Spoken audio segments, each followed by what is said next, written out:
Hello! Hi! Okay. Gusto ba niyo na nga malinaw tanga tong kinabuhi di sa eskwelahan na dili ta magkagubot?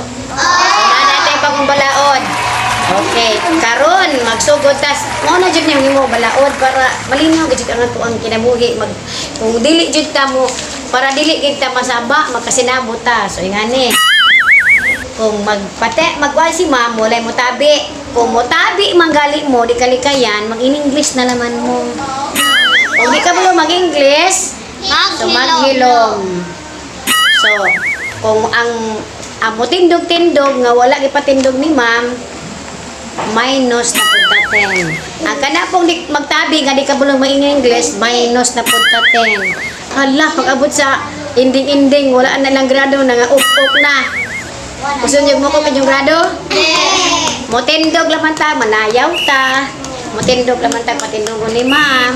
Motindog kong kahion. Motindog kong kalibangon. Tindog taglabog basura. Oh, motindog tag maglimpyo na ta, manguli na ta. Mangkud huwoy mga bata, di man huwoy kung kanang di man pud ingon tibok palis or tibok buntag mo magdingkod kay mo tindog mo exercise, di ba? Okay.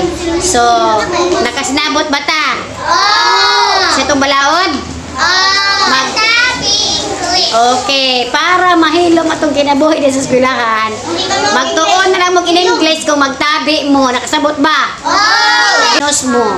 Kung dili in English, bahalag ka tuon, baliskad, basta mag-English mo. Oh, kana? Oh. And then, kung mo tindog, dili patindogon kay mangihi, mag-CR, or mag-exercise, kay gihuway nagnilingkod. Ya, mo tindog na mag inyo, huwag mo patinduga, minus na punta.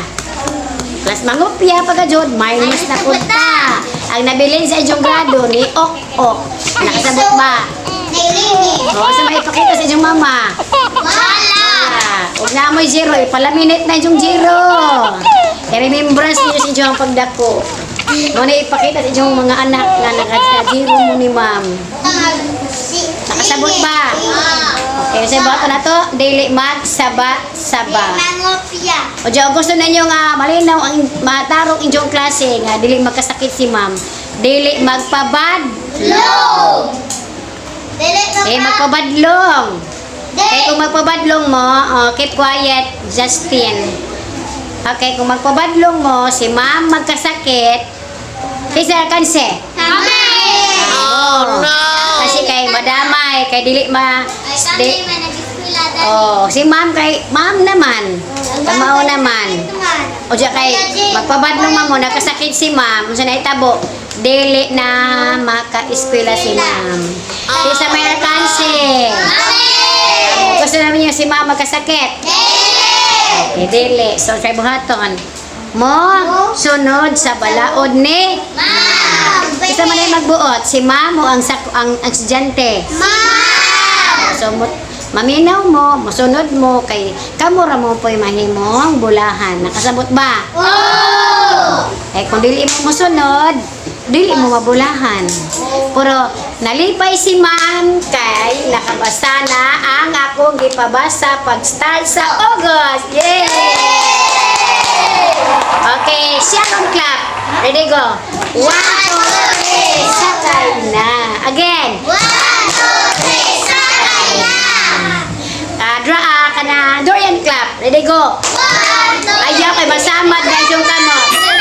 Ready? Di ba ang Dorian height? Ready? 1, 2, 3. Again. 1, 2, 3. Inay, ayaw lagi ipaka. Ayaw iabot kay kasama dugo-dugo na yung kamot. Ready, go. 1, 2, 3. Again. 1, 2, 3. Asilis, yung gadugo ng kamot nila. Si tarawag kamot nila, si gadugo. Ready, ready. 1, 2, 3. Okay, so nang gadugong kamot kay Dorian man. So nakasinabot ba ta? Okay, sige.